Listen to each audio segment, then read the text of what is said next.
잘 지내셨나요? 한 주 동안 비도 많이 오고 또 온갖 이야기들이 또 일들이 많이 있었는데 여러분들 저는 제일 충격적인 일이 하나 있었어요.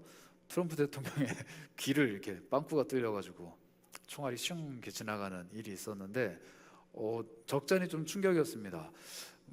사실 작년인가요? 재작년인가요? 일본에서도 그 전 총리가 총에 맞아서 이렇게 뭐 유명을 달리하는 그런 일들이 있었는데 그럴 뻔한 일이 다른 데도 아니고 미국에서 일어났다고 하니까 참 어떻게 되려고 하는 건가, 정치란 알 수 없구나 뭐 이런 생각도 하면서 뉴스를 유심히 봤는데 문득 그런 생각이 들었어요.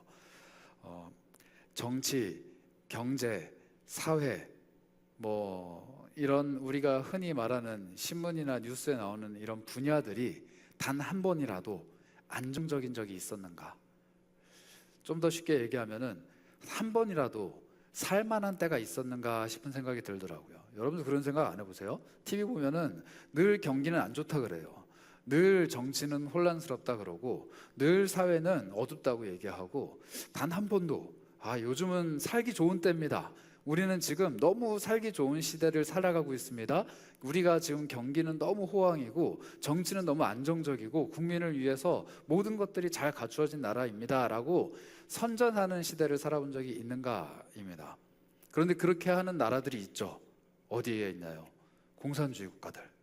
오히려 반대로 오히려 사람들을 더 탄압하고 더 얽매는 그 나라들은 아니다, 우리는 더 좋은, 더 유토피아에 가까운 시대를 살아가고 있다라고 거짓 이야기를 하고 오히려 그들보다도 더 경제적으로 풍요롭고 오히려 더 안정적인 삶을 살아가는 사람들은 오히려 더 반대로 세상이 혼란스럽다, 어둡다, 우리는 지금 힘들다 이 얘기를 계속하고 있는 게 우리들의 삶이 아닌가 싶습니다. 그래서 제가 어릴 때부터 계속 곰곰이 생각해 보니까 단 한 번도 대한민국 경제는 좋았던 적이 없는 것 같아요. 그리고 단 한 번도 정치가 싸우지 않았던 적이 없는 것 같고요. 어제 TV 보니까 또 신나게 싸우더라고요. 보셨어요? 그래서 제가 보면서 너무 재밌어가지고 좀 한동안 봤는데 담임 목사님이랑 같이 봤는데 담임 목사님 그 얘기 하시더라고요. 야, 서울대 법대 나온 애들도 저렇게 싸우는데 우리라고 안 싸우라는 법이 있냐? 이렇게 얘기하시더라고요. 맞는 말 같아요. 정말 똑똑한 사람들도 계속 그렇게 싸우더라고요. 그래서 여러분들한테 한번 오늘 우리가 읽은 이 성경책을 보면서 질문을 처음 해보고 싶습니다. 93편 1절인데요. 뒤에 이런 부분이 있어요. 여호와께서 능력의 옷을 입으시며 띠를 띠셨으므로 세계가 견고히 서서 흔들리지 않는다 이렇게 얘기합니다. 조금 쉽게 얘기하면은 하나님이 계시니까 세상이 전혀 흔들리지 않는다 이렇게 얘기를 해요. 그런데 제가 말씀드렸잖아요. 우리는 늘 흔들리고 불안한정한 세상 속에서 살아가고 있다고. 뭐 정치, 경제, 사회 문제 이런 거 얘기할 거 없이 나만 놓고 봅시다. 내 삶이 단 한 번이라도 흔들리지 않았던 적이 있는가? 근심 걱정도 없고 고민거리도 없고 눈물 흘릴 일도 없고 그냥 편안하게 아무런 근심 걱정 없이 정말 나는 이대로 죽어도 여한이 없다라는 지극한 행복을 누렸던 적이 과연 며칠이나 되는가? 한번 돌아봤을 때 하나님이 계시기 때문에 세상이 견고하다, 하나님이 계시기 때문에 내 삶이 평안하다라는 이런 어떤 논리로 내 삶을 보면 하나님이 계시는 건가? 라는 질문이 들기 마련입니다. 여러분들 그렇지 않아요? 우리 살다가 좀 어려운 일을 마주하면은 정말 내 삶에 하나님이 계시는 건가? 라는 질문들 하지 않습니까? 저만 해요? 다들 좀 그렇지 않아요? 너무 견디기 힘든 순간들이 찾아오거나 뭐 시련의 아픔이 온다든지 군대 입대 날짜가 다가온다든지 막 너무 힘들어서 진짜 죽을 것 같은 고통이 찾아온다든지 하면은 신이라는 게 과연 있는 건가? 하나님 나한테 왜 이러는 건가? 하나님 정말 있는 건가? 라고 늘 반문을 한다라는 거죠. 우리는 곁에 있는 내 주변에 있는 상황을 가지고 신이라는 존재, 특히 하나님을 자꾸 찾아요.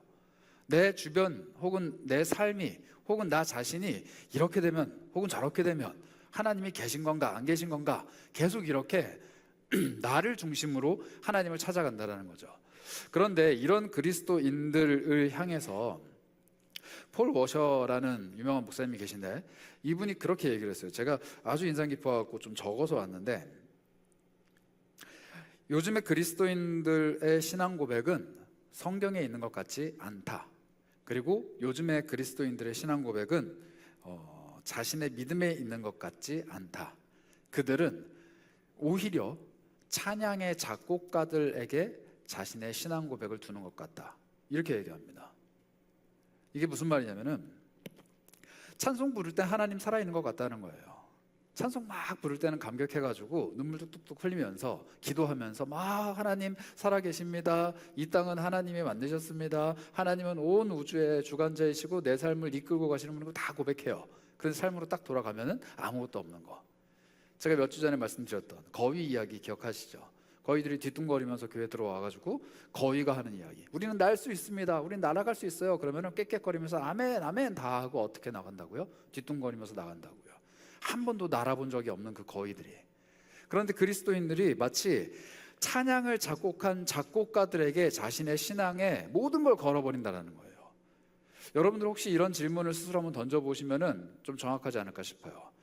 찬송할 때 받았던 그 은혜가 성경책을 펼쳐도 고스란히 그대로 나한테 오는 순간들이 있었는지, 수많은 찬송가들이 또 찬양곡들이 이 성경의 말씀을 기준으로 또 이 성경 말씀을 놓고 바탕으로 이렇게 만들어졌는데 찬양을 막 부를 때는 감정이 요동치고 감격하고 감동하면서 하나님이랑 가까워지는 것 같은데 그 말씀에 기반이 되는 이 성경책을 펼쳐가지고 딱 보면은 몸이 건조하고 이게 뭔 말이야 도대체, 하나님 살아계신 건가 모르겠고, 그런 상황이라면은 여러분들의 신앙은 성경이 아니라 말씀이 아니라 하나님이 아니라 그 작곡가한테 달려있다는 거예요. 그 찬송을 한 찬양팀에게 달려있다는 겁니다. 그걸 폴 워셔라는 목사님이 지적을 하셨어요. 저도 그 쇼츠였는데 쇼츠를 보고 되게 많이 걸렸습니다, 마음이. 왜냐면 제가 그날 저녁에 그 전날이죠. 그 전날 밤에 좀 많이 지쳐가지고 집에 들어가서 거의 11시 반쯤 들어갔거든요. 들어가가지고 아내랑 이제 한 12시 반쯤 누워가지고 이런저런 얘기하다가 저희 아내가 그 어떤 한 찬양곡을 보내주면서 이 찬양이 오늘 되게 많이 위로가 됐다 얘기를 하길래 저도 다른 찬양을 불러줬어요. 복음성가였는데 아내는 저랑 나이 차이가 좀 있다 보니까 모르더라고요. 그 옛날 찬미예수에 있던 복음성가를 불러주면서 이거 아니야 또 모른대요. 그래서 불러주면서 나는 이 곡이 되게 많이 위로가 됐다 하면서 잠을 들었거든요. 근데 그 다음날 제가 그 쇼츠를 본 거예요. 물론 그 곡으로 저는 하나님을 묵상을 했습니다. 그런데 자칫 잘못하면은 그 찬양곡 혹은 노래 안에 있는 노랫말 혹은 그 음악이 주는 감동이 우리가 마치 하나님이 살아계신 것을 느끼게 하는 도구의 전부처럼 느껴질 수 있겠더라고요. 그래서 오늘 그 얘기를 좀 해볼까 합니다. 상황이 바뀌면 하나님이 죽어버린 것만 같은, 내 삶이 잘 될 때는 하나님이 살아계신 것 같은데 내 삶이 잘 안 될 때는 하나님은 없는 것 같고 신은 죽은 것 같은 그런 삶이 자꾸 찾아온다라면은 오늘 우리가 읽은 이 시편 93편은 좀 낯설 수 있어요. 왜냐하면 아까 읽었던 1절이 이렇게 얘기하거든요. 여호와는 다스리신다. 스스로 권위를 입으셨다.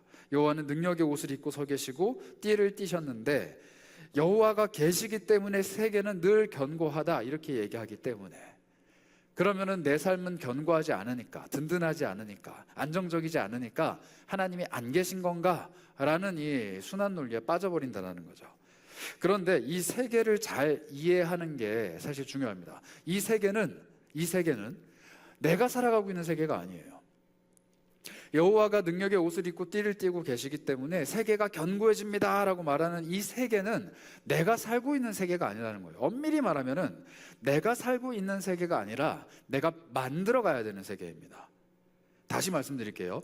내가 땅에 발을 딛고 살아가고 있는 세계가 아니라 내가 만들어 가야 되는 세계라는 거예요. 다들 지금 표정이 얘들아 정신 좀 차려봐. 세계가, 내가 지금까지 살아온 세계가 견고하기 때문에 하나님이 살아계십니다 이게 아니라 하나님은 살아계시기 때문에 내가 앞으로 만들어갈 세계는 견고해질 겁니다 라는 고백이라는 거예요. 이거를 어떻게 알 수 있냐면 우리 한번 신약 성경으로 가봅시다. 마가복음 4장 30절인데요 예수님이 이런 말씀을 한번 하셨어요. 한번 볼까요? 형제, 자매, 그리고 다 같이 한번 번갈아 가면서 읽어보도록 하겠습니다. 30절부터 32절입니다. 형제부터 시작. 또 이르시되 우리가 하나님의 나라를 어떻게 비교하여 또 무슨 비유로 나타낼까? 자매들, 겨자씨 하늘과 같으니 땅 위의 모든 씨보다 작은 것이. 함께 읽습니다. 심긴 후에는 자라서 그 모든 풀보다 커지며 큰 가지를 내나니 공중의 새들이 그 그늘에 깃들일 만큼 되느니라. 이게 하나님 나라에 대한 예수님의 이야기거든요. 겨자씨 혹시 보신 적 있으세요? 요즘은 겨자씨라고 하면 좀 볼 수 있어요. 어디 가서 볼 수 있냐면은 그 스테이크 먹으러 갈 때 홀 뭐라 그러죠? 그레인이라 그러나요? 그 안에 들어가는 동그란 거 톡톡톡 터지는 거, 그거라고 생각하시면 돼요. 그 작은 씨앗 하나가 이제 겨자씨인데 그게 땅에 심겨지면은 엄청 큰 나무가 돼서 이 새들이 와서 거기에 깃들인다 라는 게 예수님의 말씀입니다. 하나님의 나라는 그런 거다라고 말씀하시면서 하나님 나라에 대해서 얘기하세요. 이 땅에는 아직 겨자씨와 같이 작은 것처럼 보이지만 그게 심겨지면 그게 커져서 나무가 되고 수많은 새들이 올 건데 그게 바로 하나님의 나라다. 그러면 그 하나님의 나라는 도대체 뭐고, 심겨지는 겨자씨는 도대체 뭐냐? 요한복음을 보시면은 이런 이야기가 등장합니다. 요한복음 19장 30절인데요. 제가 읽어드릴게요. 예수께서 신포도주를 받으신 후에 이르시되 다 이루었다 하시고 머리를 숙이시니 영혼이 떠나가시니라. 예수님 돌아가시는 장면이죠. 조금만 띄워주실래요? 예수님이 신포도주를 받으신 후에 이르시되 다 이루었다 하시고 머리를 뚝 떨구시고 돌아가십니다. 그런데 그 맨 앞에 뭐가 있냐면요, 신포도주가 있어요. 이거 아마 저랑 제자 훈련을 한 분들은 아마 아실 텐데, 예수님이 최후의 만찬 때 포도주를 이렇게 나누시면서 성만찬을 하시잖아요. 그때 뭐라고 하셨냐면 이렇게 얘기했습니다. 내가 하나님 나라에서 새 것으로 다시 마시기 전까지 내가 포도주를 마시지 않겠다, 이 말씀을 하세요. 그리고 나서 제자들이랑 이렇게 포도주 잔을 나누시죠. 그리고 십자가를 짊어지시고 죽으러 가십니다. 그런데 그때 군인들이 포도주를 줘요. 모략을 탄 포도주. 이게 뭐냐면은 진통제거든요. 최대한 십자가에서 오랫동안 살아있게 만들려고 진통제를 섞은 포도주를 주는데 예수님이 받지 않으십니다. 말씀하셨잖아요. 내가 하나님의 나라에서 새로운 것으로 포도주를 마시기 전까지는 마시지 않겠다라고 제자들에게 말씀해 주셨기 때문에 이걸 안 받으세요. 그리고 맨몸으로 십자가에 올라가서 돌아가시죠. 그런데 돌아가시기 직전에 아까 우리가 읽었던 요한복음 신포도주, 이게 새 포도주거든요. 새로 만든 포도주, 그걸 드세요. 그리고 나서 뭐라고 말씀하시느냐? 다 이루었다. 예수님이 십자가에서 다 이루었다라고 말씀하실 때는 뭘 의미하시느냐? 하나님 나라를 말씀하시는 거예요. 내가 하나님의 나라에서 새로운 것으로 마시겠다라고 말씀하셨잖아요. 예수님의 죽음이 하나님 나라의 시작이라는 겁니다. 예수님이 십자가에서 돌아가시는 게 하나님 나라의 시작점이라는 거예요. 예수님이 머리를 떨구시고 운명하시는 게 하나님 나라의 시작, 즉 겨자씨 한 알이 땅에 심겨지는 거랍니다. 그리고 그 죽음을 시작으로 하나님의 나라는 점점 자라가고 있고요. 그 나라는 지금 저와 여러분이 일궈가고 있는 이 하나님의 나라, 교회 공동체가 되어서 수많은 새들이 깃들이는 큰 교회, 큰 나무, 큰 나라로 자라가고 있다고 합니다. 이 나무가 얼마나 더 크게 자라갈지는 아무도 몰라요. 왜냐하면 하나님의 나라는 오늘도 계속 확장되고 있기 때문에. 이 나라에 대해서 예수님이 말씀을 하시고 하나님의 나라, 하나님의 세계는 견고하게 자라간다라고 우리에게 말씀해 주신 거예요. 그래서 시편으로 다시 돌아오면 하나님께서 만드신 그 나라는, 그 세계는 견고하다라고 말할 때 하나님의 세계는 하나님의 나라에 대해서 얘기하는 겁니다. 그리고 오늘 우리가 읽은 2절은 이렇게 또 얘기하거든요. 주의 보좌는 옛날부터 견고히 있었다. 주는 영원 전부터 계셨다. 이것도 사실 예수님이랑 같이 이해를 해야 됩니다. 주님의 보좌, 하나님의 앉아 계신 이 보좌는 옛날 옛적부터 견고하게 계속 서 있었다, 이렇게 얘기를 하는데 우리는 알고 있죠. 예수님이 십자가에서 부활하신 후에 승천하셔서 어디로 가셨죠? 하나님 보좌의 오른쪽이에요, 왼쪽이에요? 오른쪽, 보좌 우편. 여러분도 보셨을 때는 왼편이겠죠. 예수님이랑 마주보고 있으면. 제가 하나님 아닙니다. 죄송해요. 하나님이 여기 계시면은 그 보좌 우편에 예수님이 계시다는 거예요. 예수님이 부활하시고 승천하시고 지금 하늘 보좌 우편에 내가 있어 라고 우리에게 말씀해 주셨는데 왜 굳이 하늘 보좌 우편이냐고요. 왜 굳이? 왼쪽도 될 수 있고 앞도 될 수 있고 뒤도 될 수 있고 하나님이랑 같이 있다 할 수도 있고 하나님의 집에 있는다 할 수도 있는데 굳이 하나님 보좌 우편에 계시다 하는 이유는 뭐냐면 우리가 예수 그리스도를 경험하는 순간순간들마다 우리는 뭘 경험할 수 있느냐? 하나님이 계신 보좌를 경험할 수 있다는 거예요. 제가 엊그저께 이민을 데리고 거길 갔어요. 쇼핑몰을. 근데 얘가 좀 이제 광기가 올라온 순간이었어요. 그 쇼핑몰 가면 이제 곧 2살이 되다 보니까 1살 반 좀 넘었거든요. 애가 말은 안 통하는데 하고 싶은 게 많으니까 이게 이제 분출이 되면 광기로 분출이 돼요. 그러니까 말이 안 되니까 막 이렇게 돼요. 사람이 많잖아요. 많으면 이 소리가 더 커져요. 막 이렇게 돼요. 그래서 이 아이의 광기를 달래야 되니까 광기가 넘치는 곳으로 갑니다. 어디로 갈까요? 뽀로로가 있는 또 이제 핑크퐁이 있는 그 장난감 코너로 가죠. 그럼 얘가 이제 그 지쳐가지고 처음에는 유모차 이러고 누워 있다가 거기 딱 들어가는 순간 눈이 막 이렇게 바뀌더니 내려온다 그래요. 무조건. 그럼 막 돌아다니면서 이거 저거 막 다 찍어요. 자기가 좋아하는 건 다 찍어요. 물론 사달라는 얘기는 아직은 안 해요. 다행히. 근데 찍죠. 찍다가 하나가 딱 꽂혀요.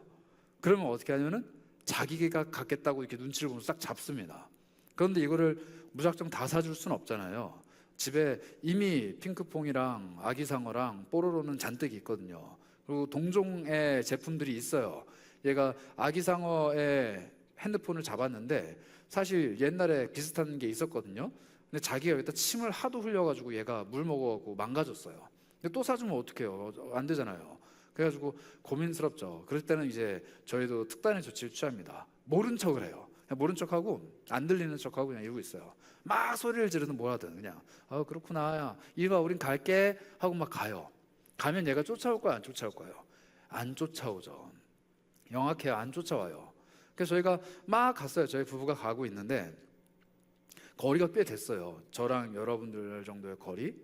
얘가 이제 막 안절부절하고 막 이러고 있으니까 옆에 지나가는 사람들이 엄마 아빠를 잊어버린 줄 알았나 봐요.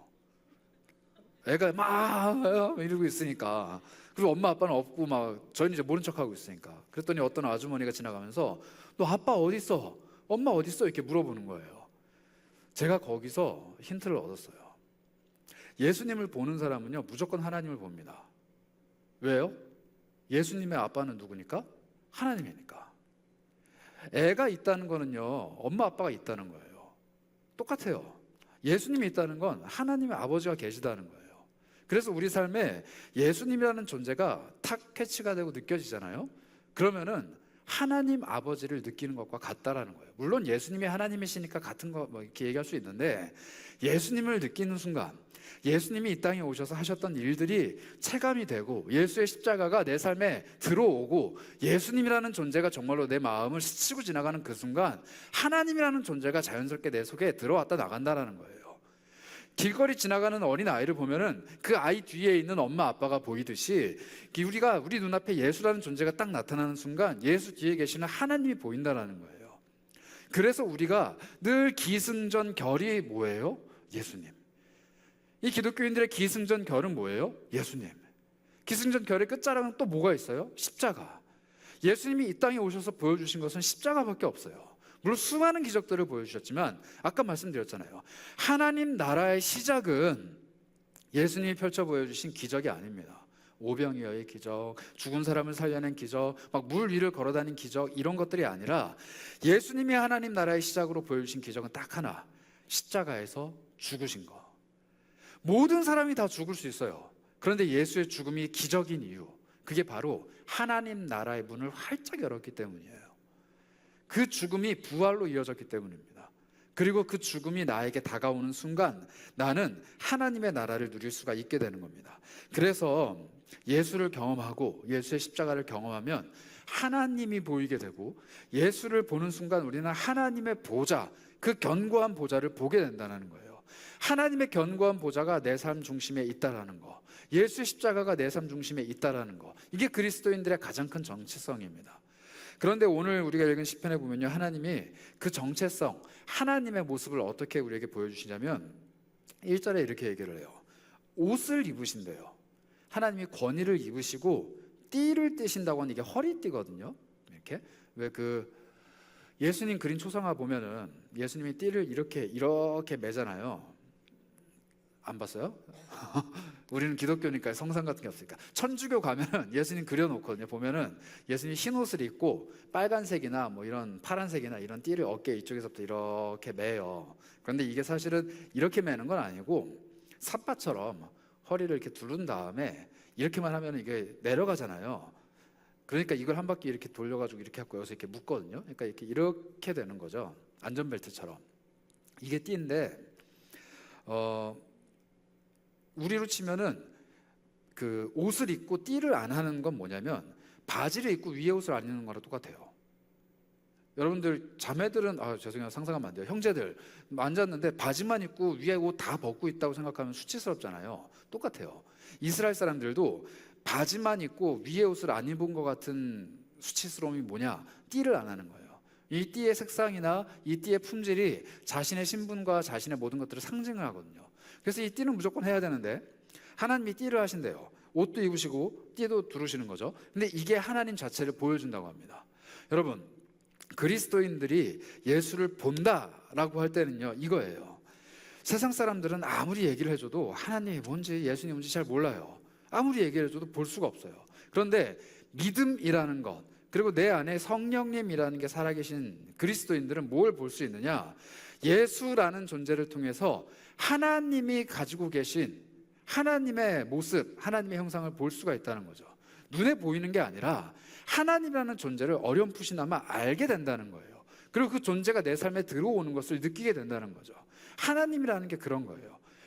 하나님이라는 존재를 알게 된다는 건데, 하나님께서 우리에게 그 아는 방법으로 뭘 말씀하시느냐? 누가복음 12장 22절을 한번 보도록 하겠습니다.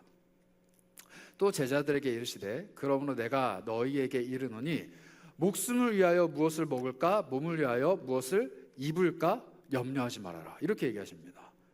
갑자기 이게 왜 나올까요? 뭘 입을지 걱정하지 말라는 거예요. 여러분, 정체성은 옷에서부터 나옵니다. 정체성은 옷에서 나와요. 자신이 어떤 옷을 입을지 매일 아침마다 고민하잖아요. 여러분들 눈 뜨자마자 그냥 옆에 있는 옷 주워 입고 온 사람들이 있을 수도 있지만 보통 교회 갈 때 사람들 많으니까 뭐 입고 갈까 고민 좀 하잖아요. 그리고 어떻게 하고 갈까 좀 이렇게 거울 보잖아요. 똑같아요.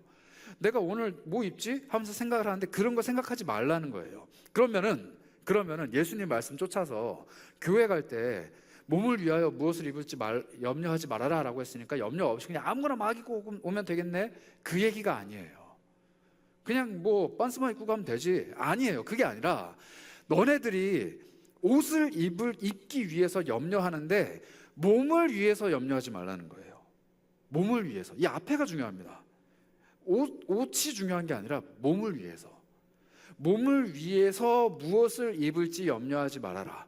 몸을 위해서 무엇을 먹을까 염려하지 말아라 라고 말할 때는 뭘 입을지 뭘 먹을지가 중요한 게 아니라 몸을 위해서예요.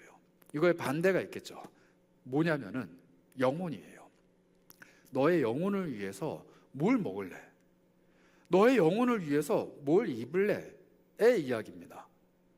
그러면은 다시 질문을 드려볼게요. 영혼을 위해서 먹어야 되는 건 뭐죠? 하나님의 말씀을 우리가 늘 먹는다 그러잖아요. 내 입에 꿀과 같이 단 말씀.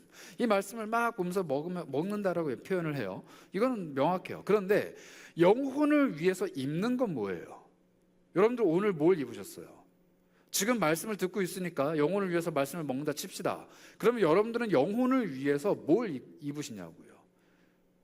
이게 바로 하나님의 백성이 입는 정체성, 하나님의 옷입니다. 이게 어디에 나오냐면 요한계시록에 나오는데, 여러분 좀 이해하기 쉽게 제가 쉬운 성경으로 준비를 좀 해봤어요. 요한계시록 3장 4절과 5절인데요. 같이 한번 읽어보겠습니다. 같이 시작.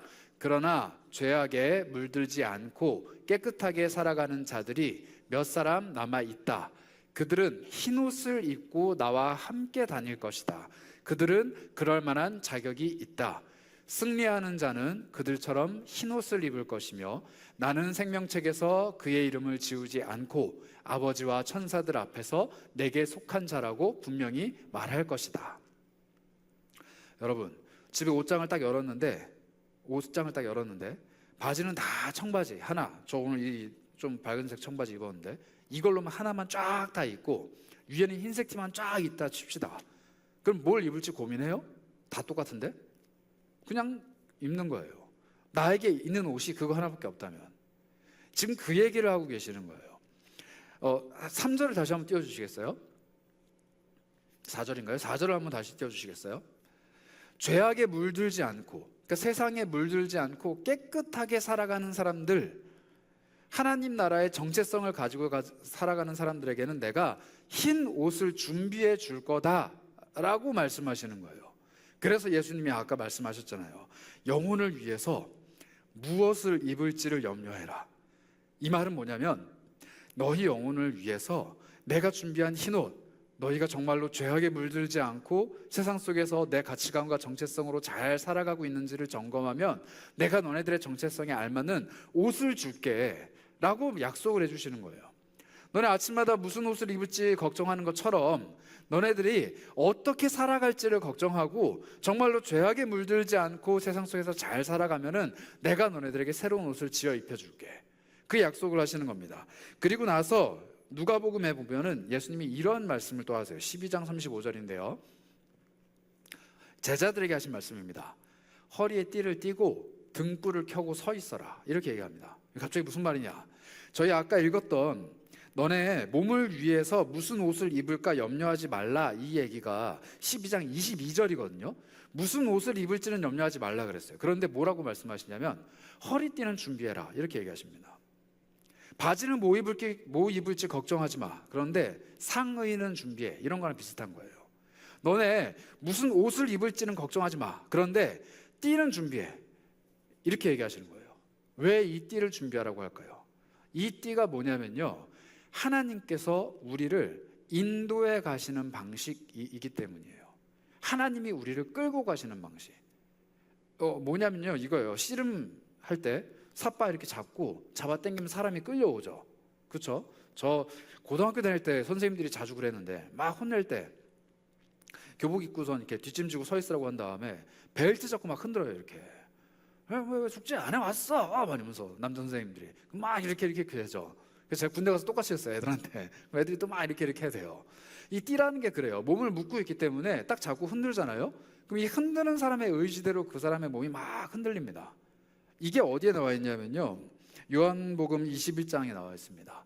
예수님께서 베드로에게 하신 말씀인데요, 21장 18절.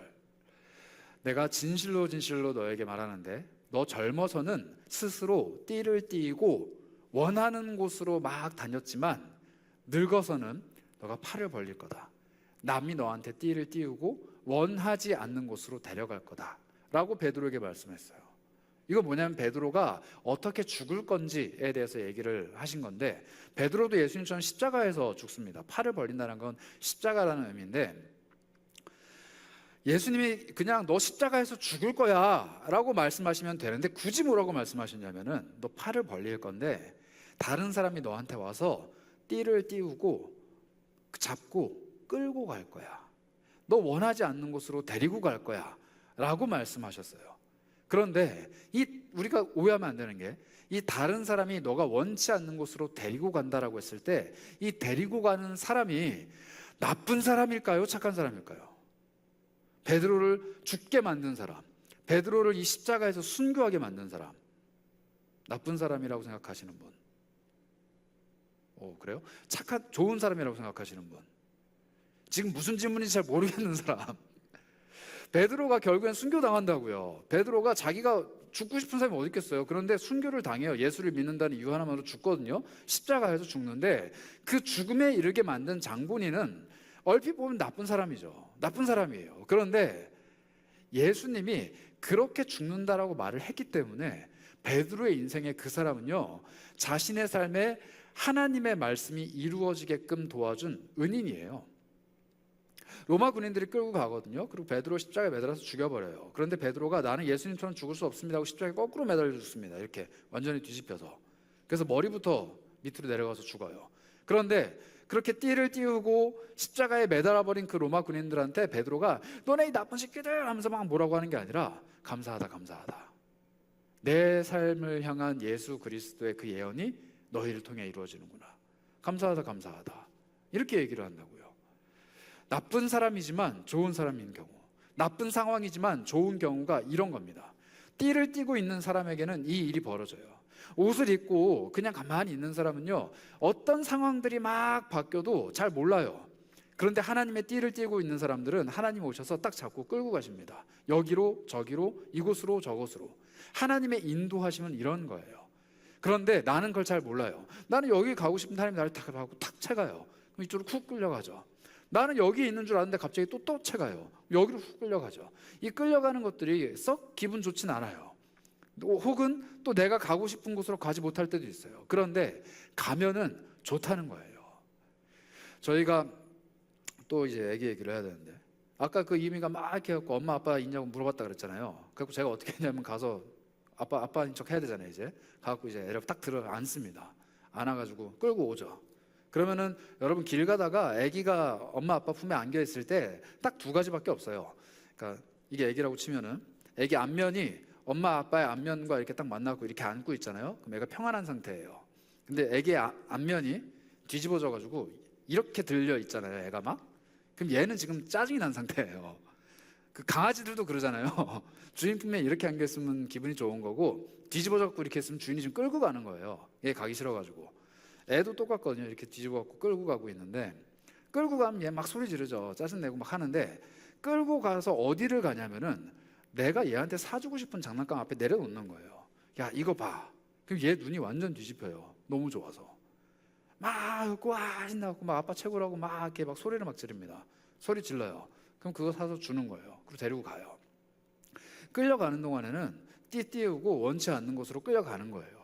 여러분들이나 저나 똑같아요. 내가 가고 싶은 곳은 여기예요. 막 가는데 어느 날 갑자기 하나님이 탁 채갖고 탁 끌고 가요. 오 하고 이렇게 가잖아요. 그럼 내가 받은 충격, 내가 받은 상심, 또 내가 겪게 되는 놀람, 이런 것들은 중요하지 않아요. 사실 중요한데 중요하지 않아요. 왜냐하면 거기 가면 더 좋은 게 있기 때문에 거기로 데리고 가시는 거예요. 똑같이 우리 삶도 그렇게 띠를 띠고 있는 사람들은 하나님께 낚아챔을 당한다는 거예요. 그런데 띠를 준비하지 않은 사람, 아까 누가복음 예수님 말씀하셨잖아요. 너네들 띠를 띠고 등불 들고 준비하고 있어라. 띠는 뭐라 그랬죠? 아까 옷. 등불은 뭐예요? 말씀이에요. 성경에 하나님의 말씀은 내 발의 등불이요 내 길의 빛이니이다. 등불 준비하라는 건 말씀 준비하라는 거거든요. 오늘 계속 두 가지가 나오잖아요. 내 영혼을 먹이는 거는 말씀, 내 영혼을 입히는 건 옷, 그 중에서도 띠.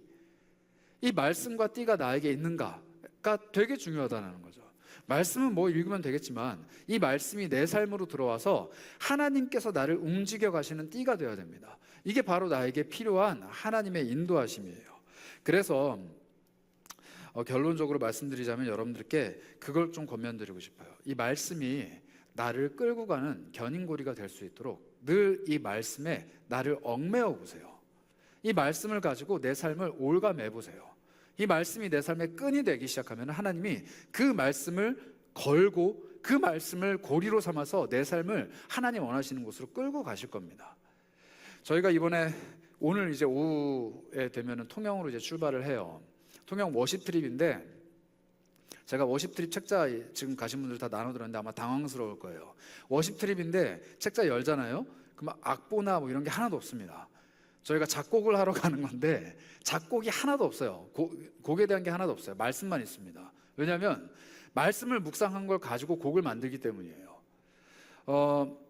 사실 그래요. 찬양이라는 게 말씀을 바탕으로 만들어진 곡조기 때문에 말씀이 너무 중요하거든요. 제가 이번에 되게 귀한 경험을 하나 했던 게 뭐냐면요. 통영을 답사를 다녀올 때 우리 청년부 체림자매랑 같이 가게 됐어요. 근데 그때 합심 앨범이 나오기 전입니다. 그래서 제가 그걸 먼저 들었어요. 그 체림이 핸드폰 안에 있는 여러분들보다 더 빨리 들었습니다. 근데 그것보다도 훨씬 더 좋은 경험이 뭐였냐면 그 앨범 한 곡 한 곡이 어떤 말씀으로 또 어떤 마음으로 지어졌는지를 옆에서 쪼잘쪼잘 얘기를 하더라고요. 저 졸지 말라고. 제가 좀 많이 졸렸거든요. 근데 그걸 듣는 경험을 하면서 제가 되게 많이 감사했어요. 아, 이런 거를 뭐 작품의 도슨트를 받듯이 그 작품의 그 노래의 작곡가가 직접 저한테 설명을 해주는 거잖아요. 너무 감사하더라고요. 그래서 저는 그 설명을 듣고 난 다음에 와, 이거 우리 청년들도 이걸 좀 들었으면 좋겠다 싶을 정도였어요. 그리고 나서 그 곡들을 접하니까 아, 이 곡들이 어떤 말씀을 또 어떤 하나님을 노래하고 있구나. 그러니까 너무 생생하게 다가오는 거죠. 여러분, 이 말씀을 내 삶의 띠로 만들잖아요. 내 영혼을 위한 양식으로 삼고 내 영혼을 위한 옷으로 삼잖아요. 그럼 내 삶에 하나님이 오셔가지고 너 이렇게 해볼래? 저렇게 해볼래? 여기로 가볼까? 저 사람들을 만나볼까? 오늘 여기에서 너는 어떤 경험을 해볼래? 너의 인생은 이런 일들이 생길 건데 이 모든 것들이 해설이 돼요. 설명이 된다고요. 그냥 팍 잡아서 확 던져버리시는 게 아니라 이 말씀을 고리로 나를 차근차근 인도해 가시는 설명이 된다는 겁니다. 그래서 여러분들께 이 말씀을 꼭 추천드립니다. 워십 트립팀 이번에 가서 물론 열심히 우리가 곡에 대해서 이야기하겠지만 이 말씀을 깊게 묵상하고 말씀만 보다가 아마 오는 시간들이 될 거예요. 여러분들은 워십 트립 가면은 막 노래만 안 가본 분들은 노래 만드는 줄 아시는데 전혀 그렇지 않고요. 말씀 읽고 묵상하고 나누고 자기가 묵상한 거 막 써요. 쓰기만 해요. 그럼 나중에 그거 쓴 게 곡이 돼요. 왜냐면 작곡가는 따로 있거든요. 작사가들은 노래는 모르겠고 쓰기만 합니다. 그래서 아마 2박 3일 동안 지금 워십 트리팀 표정이 되게 안 좋은데 2박 3일 동안 말씀 묵상만 하다가 거의 끝날 거예요. 하지만 그 묵상이 아름다운 곡조로 바뀐다라는 거 기대해 주시면 좋을 것 같고요. 여러분들한테 마지막으로 하나 말씀드리고 싶어요. 제가 이번 주간에 봤던 쇼츠 중에 굉장히 인상 깊었던 쇼츠가 저희 지난번에 오셨던 그 임형규 목사님 기억하시죠? 그분이 하셨던 아마 주일 설교 말씀이었던 것 같은데 그 말씀을 하시더라고요. 예수를 믿는다라는 거는 그 사람의 차밍 포인트가 된다 예요. 여러분들 예수로 옷을 입는다라는 게 그런 겁니다. 여러분들 제가 이 앞에 나와 있는데 빨간색 곤룡포를 입고 까만색 장화를 신고 머리에 이만한 그 모자 쓰고 이러고 있으면 제가 지금 뭘 코스프레 하는 거예요? 왕이죠, 왕. 조선의 왕. 예수를 옷 입는다는 건 그런 거예요. 예수를 입고 예수를 내 삶의 포인트로 내세우기 시작을 하면은 이거는 사람들에게 매력적이라는 거죠. 여러분 그런 생각 해보셨어요? 예수 그리스도를 믿는 삶의 스타일이 예수를 믿는 그리스도인의 삶의 방식이 내 삶에 물들고 내 삶을 통해서 나타날 때 다른 사람들이 쟤는 왜 저렇게 살까? 라는 생각을 할까요? 아니면 저 사람의 삶은 꽤나 매력적이고 꽤나 괜찮은데? 라는 생각을 할까요? 우리는 후자라고 믿으면서 사실 그렇게 살지 않는 경우들이 되게 많아요. 그런데 이 말씀이 내 삶의 기준이 되고 이 말씀을 통해서 내 삶이 조금씩 끌려가기 시작하면은 이 삶이 나의 매력 포인트가 되고 예수를 믿는다라는 것이 내 매력 발산의 원인이 또 내가 풍기는 향기의 근원이 된다라고 합니다. 여러분들 내가 가진 모습 그대로를 가지고 사람들 앞에서 내세우기에는 되게 힘들어요. 그런데 내 모습에 예수의 형상이 예수의 모습이 또 예수의 말씀이 애드가 될 때 내 삶을 통해서 풍겨나오는 어떠한 매력들이 그 사람들에게 보여줍니다. 뭘 보여주느냐? 하나님의 나라를. 예수님이 말씀하셨거든요. 나의 나라는 이 땅에 있는 게 아니다. 나의 나라는 이 땅에 눈에 보이는 것이 아니다. 나의 나라는 이 땅에 있는 내 제자들, 나의 사람들이 만들어가는 것이다. 이렇게 말씀하셨습니다.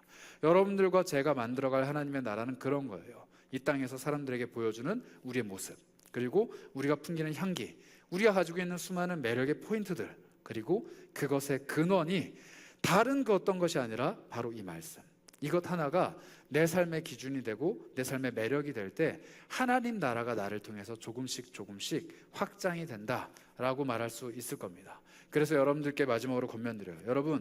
여러분들 한 사람 한 사람 너무 아름답고 귀한 존재들입니다. 아마 그럴 거예요. 다른 사람들이 여러분들에게 자존감을 깎아내리는 여러분들의 모습을 별 볼 일 없다고, 또 흔하다고, 이렇게 특별하지 않다고 이야기할지언정 하나님은 그렇게 여러분들을 보지 않습니다. 하나님은 여러분 한 사람 한 사람의 객체를 보시면서 너무나도 아름다운 존재라고, 그리고 너무나도 귀한 존재라고 말씀하세요. 왜냐하면 여러분들이라는 모습 속에 하나님이 더해지면, 여러분들이라는 존재 속에 하나님의 향기가 더해지면, 여러분들이라는 삶 속에 예수 그리스도의 십자가가 더해지면 그것만큼 귀한 게 없기 때문이에요. 그래서 내 모습 그대로를 하나님이 받아주십니다. 그리고 거기에 하나님을 더해 주시죠. 그래서 내 모습 그대로가 너무 중요해요. 왜냐하면 하나님이 이 세상에서 다채롭게 드러나기 위해서는 다채로운 우리가 필요하기 때문이에요. 하나님이라는 한 분이 이 세상 속에서 여러 가지 찬란하게 빛나기 위해서는 여러 가지로 찬란하게 다양하게 펼쳐져 있는 우리가 필요하시다는 거예요. 그게 바로 하나님이 우리와 함께 협업하시는 이유, 동역하시는 이유랍니다. 오늘 그런 여러분들의 삶이 하나님 안에서 복 있는 삶, 복된 삶이 되셨으면 좋겠어요. 그래서 함께 찬양하면서 그런 삶이 되기를 간구하는 고백을 드렸으면 하는데요.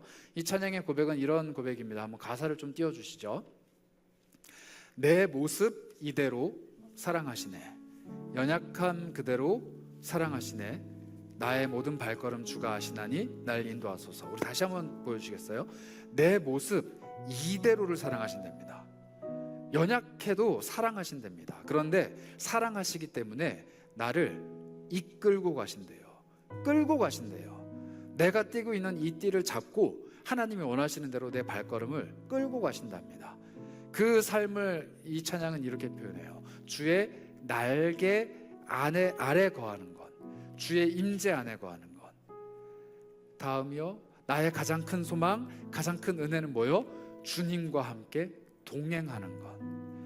여러분, 주님께 끌려다니셨으면 좋겠어요. 내가 가지고 있는 나의 모습, 하나님이 나에게 입혀주신 이 옷, 그리고 내가 만들어가는 나의 삶, 그리고 내가 만들어가는 나의 띠, 너무나도 다양한 개성들과 아름다움을 가지고 있겠지만 하나님이 그걸 보시고 이쪽으로 가자, 저쪽으로 가자, 너 나와 함께 동행하자 라고 말씀하실 때 온전히 끌려갈 수 있는 띠가 되었으면 합니다. 그 띠를 여러분들이 준비하시고 또 만들어가는 청년의 때가 되었으면 좋겠어요. 우리 함께 찬양으로 하나님 앞에 고백하며, 하나님 나 정말 그런 삶, 하나님의 인도하심과 하나님과 함께 동행하는 삶을 살고 싶습니다. 그렇게 고백하며 주님께 나아가도록 하겠습니다.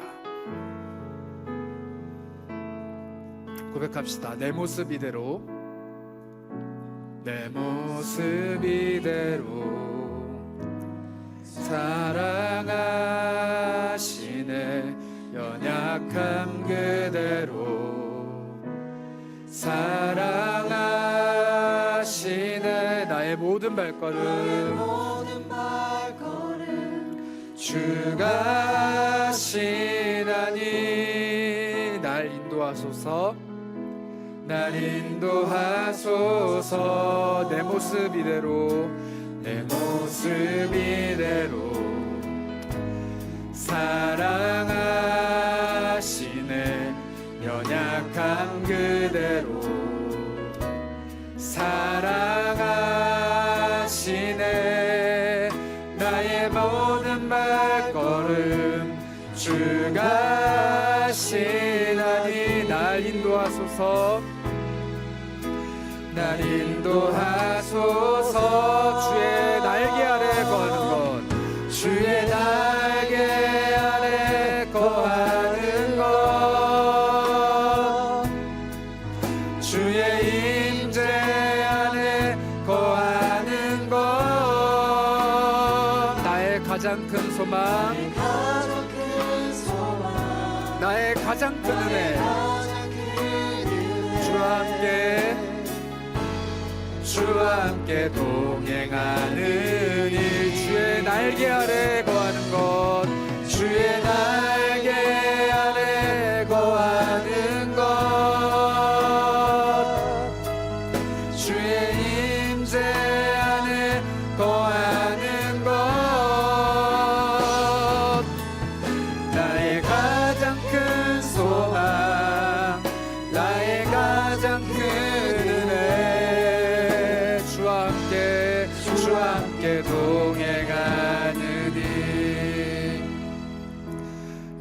주보 한번 보시겠어요? 제가 오늘 퀘스천으로 여러분들한테 세 가지를 드렸는데 두 번째 질문을 한번 같이 봤으면 합니다. 하나님 나라 백성으로서의 정체성을 가진다는 것, 하나님의 옷을 입고 하나님의 띠를 품는다는 것은 때때로 내가 원하지 않았던 길을 가게 되고 원하지 않는 행동을 해야 하는 것을 의미합니다. 제가 이렇게 적어놨습니다. 여러분, 다시 한번 찬양하고 기도하기 전에 한번 고민해 봅시다.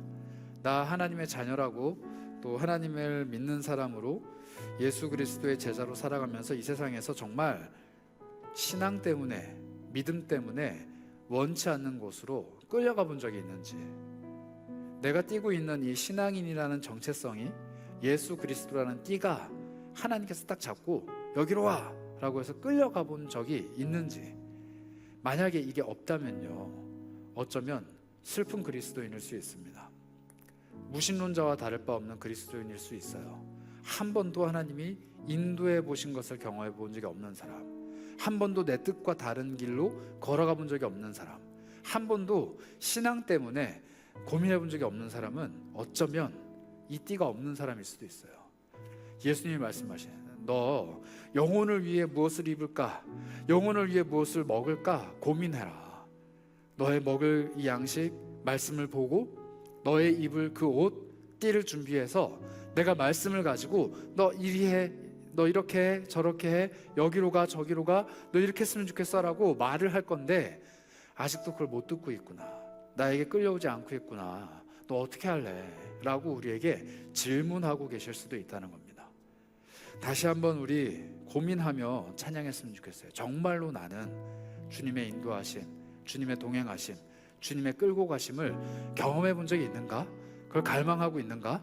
오늘 내 삶이 순탄하고 형통하고 내가 원하는 대로만 되기를 바라는 건 아닌가? 정말로 내가 원치 않는 곳으로 가더라도 하나님이 나를 말씀의 띠로 끌고 가시기 때문에 기뻐하고 있는가? 고민하면서 우리의 믿음을 또 신앙을 찬양으로 고백하기 원합니다. 함께 찬양합니다. 내 모습 이대로, 내 모습 이대로 사랑하시네, 연약함 그대로 사랑하시네, 나의 모든 발걸음 주가 하시나니 날 인도하소서, 날 인도. 다시 한번 고백합시다. 내 모습 이대로, 내 모습 이대로 사랑하시네, 연약함 그대로 사랑하시네, 나의 모든 발걸음 주가 하시나니 나를 인도하소서, 날 인도하소서. 주의 날개 아래 거하는 것, 주의 임재 안에 거하는 것, 나의 가장 큰 소망, 나의 가장 큰 은혜, 주와 함께 동행하느니, 주와 함께 동행하오니. 다시 한번 고백합시다. 주의 날개 아래 거하는 것, 주의 날개 아래 거하는 것, 주의 임재 안에 거하는 것, 나의 가장 큰 소망, 나의 가장 큰 은혜, 나의 가장 큰 은혜, 주와 함께 동행하느니. 우리 이 시간에 한번 조용히 주 앞에서 그리고 겸손히 기도했으면 좋겠습니다. 주님, 나는 주님의 자녀라는 정체성을 잘 입고 있는 사람인가요?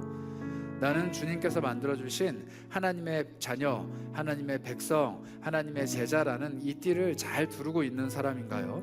그래서 하나님이 나를 탁 걸고 여기로 가자, 저기로 가자, 너 이것 좀 해봐라, 저것 좀 해볼래? 라고 하실 때 반응하는 사람입니까? 아니면 아무것도 준비가 안 돼서 하나님이 무엇라 말씀하시는지도 잘 모르고 그냥 멍하니 있는 사람입니까? 하나님, 내가 아직 준비가 덜 됐더라면 하나님의 정체성을 잊게 해주시고 말씀으로 띠를 띠는 그런 사람이 되게 해주세요. 만약에 내가 준비가 된 사람이라면 하나님, 나를 그 말씀으로 인도해 주시고 주님께서 이리저리 가라고 말씀하시는 그 말씀을 세밀하게 반응할 수 있는 힘을 주세요. 우리 여러분들의 마음과 삶과 또 상태를 놓고 하나님 앞에 잠잠히 그리고 겸손히 기도했으면 합니다. 우리 잠시 묵상하며 기도하겠습니다.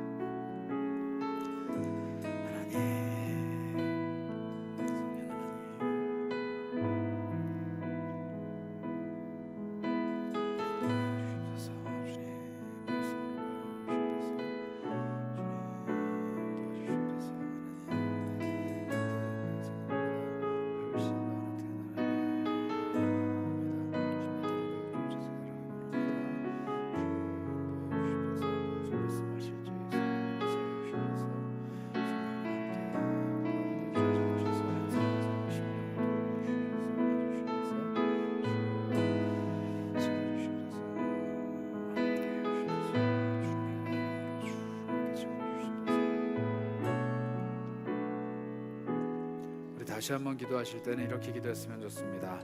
하나님, 나는 내가 계획하고 생각한 대로 형통한 삶을 살아가는 것보다 하나님의 계획대로 끌려다니는 삶을 선택하고 싶습니다. 나는 내가 원하는 것이 다 이루어지는 평안한 삶을 살기보다는 하나님이 계획하시고 뜻하신 바가 내 삶에서 다 이루어지는 놀라운 삶을 살고 싶습니다. 나는 내가 할 수 있는 대로 걸어가는 사람이 아니라 하나님이 원하시는 대로 뛰어가고 날아가는 큰 사람이 되고 싶습니다. 그래서 하나님, 내 삶에 띠를 안전하게 묶게 해주시고 그 띠를 꽉 움켜쥐신 하나님의 손이 나를 이곳으로 저곳으로 이끌고 가시는 놀라운 하나님의 손길을 경험하고 싶습니다. 이렇게 큰 믿음의 고백을 하셨으면 좋겠어요. 이 시간에 기도하실 때 한번 그렇게 고백해보는 건 어떨까요? 하나님, 내가 생각하고 꿈꾸고 계획하고 내가 원하는 것보다 훨씬 더 큰 삶, 훨씬 더 높은 삶, 훨씬 더 놀라운 삶을 나에게 준비해 놓으신 하나님이 나를 인도해 가시옵소서. 때로는 그게 내가 원하지 않는 삶이라 할지라도, 때로는 그게 내가 계획하지 못한 일이라 할지라도, 때로는 그게 내가 예측하지 못한 것이라 할지라도 하나님이 인도해 가시면 끝끝내 나에게 좋은 것들이 펼쳐지리라 확신하고 그 길을 담대하게 걸어갈 수 있는 하나님의 사람 되기 원합니다. 우리 그런 마음으로 함께 힘있게 기도하며 나아가도록 하겠습니다. 기도합니다. 하나님, 그렇습니다. 우리의 삶이 하나님 앞에 끌려가기 원합니다. 나는 주님께 끌려가는 인생 되기 원합니다. 나는 주님과 함께 동행하는 인생 되기 원합니다. 내가 갈 수 있는 길, 내가 계획할 수 있는 삶, 내가 원하는 삶으로만 가는 것이 아니라 하나님께서 계획하시고 뜻하신 바, 하나님께서 인도해 가신 바가 내 삶에 넘쳐나는 삶이 될 수 있도록 인도해 주시옵소서. 하나님, 나를 끌고 가주시옵소서. 나를 인도해 가주시옵소서. 나의 실패와 나의 패배와 나의 좌절과 나의 눈물이 하나님의 인도하심, 하나님의 끌고 가심이 되는 것이 내 삶 중에 나타날 수 있도록 도와주시옵소서. 나는 이걸 원치 않았습니다. 나는 이걸 원치 않았습니다. 그러나 이것이 하나님의 원하심이라면 내가 그것을 인정하고 하나님의 끌려감을, 하나님께 끌려감을 고백할 수 있도록 하나님 나에게 믿음의 담대함을 허락하여 주시옵소서. 하나님, 정말로 내가 그것을 고백할 수 있는 하나님의 사람 되기 원합니다. 큰 믿음의 사람 되기 원합니다. 나에게 그러한 안전한 띠를, 안전한 말씀의 띠를 베풀어 주시옵소서. 주여 채워주시옵소서. 우리 마지막으로 기도하실 때는 조금 힘든 고백일 수 있지만 그런 기도를 한번 올려드렸으면 어떨까 싶습니다. 하나님, 내 삶에 내가 원치 않는 일들이 일어나는 순간에도, 내가 계획하지 못했던 일들이 일어나는 순간에도, 내가 피하고 싶은 것들을 마주하는 그 순간에도, 그리고 내가 꿈꾸고 계획했던 것들이 무너져서 깨져버리는 그 순간에도 하나님, 이게 정말로 하나님이 나의 띠를 꽉 움켜쥐시고 이 자리로 옮겨 놓으시는 것이라는 확신을 갖고 싶습니다. 하나님께서 악을 선으로 바꾸시고 최악을 최상으로 바꾸시고 너무 나쁜 것을 너무 좋은 것으로 바꾸실 수 있는 능력의 하나님이라는 것을 내가 이 기회를 통해서 경험하고 싶습니다. 하나님, 무에서 유를 창조하시는 하나님이라면 안 좋은 것을 기쁜 것으로, 또 괴로움을 눈물을 기쁨과 한이로 바꾸실 수 있는 분이시라면 내 삶에 지금 벌어지고 있는 이 모든 순간순간들을 하나님께서 두신 곳이라고 내가 선언하고 인정하고 받아들이고 그곳에서 하나님을 찬양하고 싶습니다. 하나님, 나를 여기에 두셨다라는 확신 내가 하고 싶습니다. 이렇게 하나님께 고백하는 기도를 올려드리면 어떨까요? 힘들겠지만 또 괴롭겠지만 하나님 앞에서 내 삶의 슬픔과 눈물 그리고 원치 않았던 그 순간들을 마주하면서 하나님께 겸손히 한번 고백하며 기도하면서 나아가도록 하겠습니다. 함께 기도합니다. 하나님, 내 삶을 주 앞에 맡깁니다. 내 삶을 주님께 드립니다. 하나님, 이 삶을 주 앞에 온전히 내어드립니다. 하나님, 붙잡아 주시고 채워주시면서 좋지 않은 것들까지도 하나님의 것이라 만족하게 말씀하시기를 하나님의 것이라 계획이라 말씀하신다라면 하나님 받아들여야 하지 않겠습니까? 하나님 정말로 받아들여야 하지 않겠습니까? 이것들을 내가 하나님의 손길이라고 인정해야 되지 않겠습니까? 하나님의 끌고 가심이 나타나는 삶 되기 원합니다. 하나님의 역전이 나타나는 삶 되기 원합니다. 하나님의 놀라운 역사가 나타나는 삶이 되기 원합니다. 내 삶의 역전의 대명수가 되신 하나님이 펼쳐 보여주시는 놀라운 은혜들이 나타날 수 있도록 인도해 주시면서 하나님, 그런 역전의 하나님을 경험하는 우리 청년들이 될 수 있도록 인도해 주시고 하나님의 놀라우심이 나타나는 우리 청년들의 삶이 될 수 있도록 하나님 홀로 주관하시고 홀로 역사하시고 영광 받아 주시옵소서. 하나님 역사하시옵소서. 역사하여 주시옵소서. 역사하여 주시옵소서. 하나님, 고백합니다. 내 삶이 정말로 하나님의 말씀을 먹고 이 말씀을 내 발에 등불로 비추며 하나님이라는 또 그리스도인이라는 예수 그리스도라는 정체성을 온 몸에 뒤집어 쓴 채로 살아가고 있는 하나님의 사람들인지 다시 한번 겸손히 돌아봅니다. 부족함이 있다면 다시 한번 하나님으로 옷 입을 수 있게 도와주시고, 연약함이 있다면 예수 그리스도의 십자가로 내 삶에 띠를 띠울 수 있도록 도와주시고, 하나님의 말씀이 나를 강하게 움켜쥐고 이곳으로 저곳으로 밀고 가시고 끌고 가시고 데리고 가시길 소망합니다. 내 삶의 가장 큰 은혜, 가장 큰 갈망, 가장 큰 소망이 주님과 함께 동행하는 것이라고 찬양하며 고백했습니다. 주님, 내가 계획하고 꿈꾸고 생각한 대로 걸어가는 인생이 아니라 계획하지 못했던 일들이 일어날지라도, 예상치 못한 또 생각지도 못했던 일들이, 또 기대치 않았던 것들이 내 삶에 나타날지라도 이곳도 하나님이 나를 인도해 가시는 곳이라면 내 삶의 유익이라, 역전의 명수가 되신 하나님이 이 모든 것들을 기쁨으로 바꾸시리라, 이 모든 것들을 하나님의 역사로 바꾸시리라 믿음으로 확신하며 함께 걸어가는 사람들 될 수 있도록 우리 모든 청년들에게 믿음의 확신과 은혜를 베풀어 주시길 소망합니다. 각자 걸어가고 있는 삶의 자리에서 그 걸음이 얼마나 힘겹고 버거울지 주님 잘 아시지요. 혼자 걸어가는 삶이 되지 않게 하시고, 주님의 말씀에 띠가 없어서 하나님이 어디로 인도해 가신지 전혀 모르는 채로 허허벌판에 혼자 내동댕이 쳐지지 않게 하시고, 어디에 있던지 주님의 말씀이 인도해 가시고 그 말씀대로 걸어가게 하시고, 그 말씀이 우리 삶을 끌고 가시는 나침반이 되어서 하나님이 계신 그곳으로 날마다 한 걸음씩 걸어가는 주님의 사람들 되게 하여 주옵소서. 주님 늘 동행해 주시고 힘을 더하여 주시고, 하나님께서 베풀어 주시는 삶의 순간순간들마다 하나님과 함께 동행하는 하나님의 사람 되게 하여 주옵소서. 감사합니다. 우리 주 예수 그리스도의 이름으로 기도합니다. 아멘. 지금은 우리 삶의 모든 것이 되어주시며 특별히 십자가로 내 삶에 띠를 띠게 하시고 하나님과의 연결고리가 되게 하셔서 내 삶을 이리저리 이끌고 가시는 우리 구주 예수 그리스도의 한이 없으신 은혜와 그 그리스도를 우리의 삶의 띠로 삼으시고 자신의 계획대로 우리를 인도해 가실 하나님 아버지의 무한하신 사랑과 성령의 교통하심이 이제는 정말로 예수로 옷 입고 띠를 띠고 하나님과 함께 동행하기로 결심하며 이 자리에 예배를 함께 드리는 우리 사랑하는 인어프 공동체 모든 지체들 머리 위에 지금부터 영원까지 항상 함께 있을지어다. 아멘.